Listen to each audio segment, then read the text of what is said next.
Bilarmidingiz? Dunyoda juda g'alati va qo'rqinchli ko'rinishga ega bo'lgan 4 qush ham bor. Bu sayyoradagi eng noodatiy qushlardan biri. U yirik, deyarli yarim metr, qora patli va yorqin qizil rangli bo'laklarga ega. Uning bosh qismi yalang'och bo'lib, unga go'yo qushlar orasidagi Drakulaga o'xshatishadi. Shu sababli u shunday qorong'u laqablar olgan. Bu noodatiy tur faqat Yangi Gvineyaning tog'li zich o'rmonlarida yashaydi. U asosan tropik mevalar, ayniqsa injir bilan oziqlanadi. Aynan shu yopishqoq mevalar sababli Alloh unga yalang'och bosh bergan. Shu mevalar qoldiqlari patlariga yopishib qolmaydi. Bu to'tiqushlar odatda juft bo'lib yoki kichik guruhlarda yashaydi.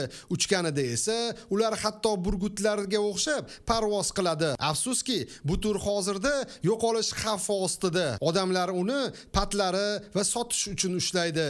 Yashash joylari bo'lgan o'rmonlar esa kamayib bormoqda. Asrlikda ular 40 yilgacha yashashi mumkin. Odamlarga tez o'rganadi, lekin oziqlanishga juda talabchan va deyarli ko'paymaydi. Endi savol, sizchi bunday noodatiy qushni uyda boqishni istarmidingiz? Fikringizni kommentariyada yozib qoldiring. Bizni yo'qotib qo'ymaslik uchun like bosib, obuna bo'lishni unutmang.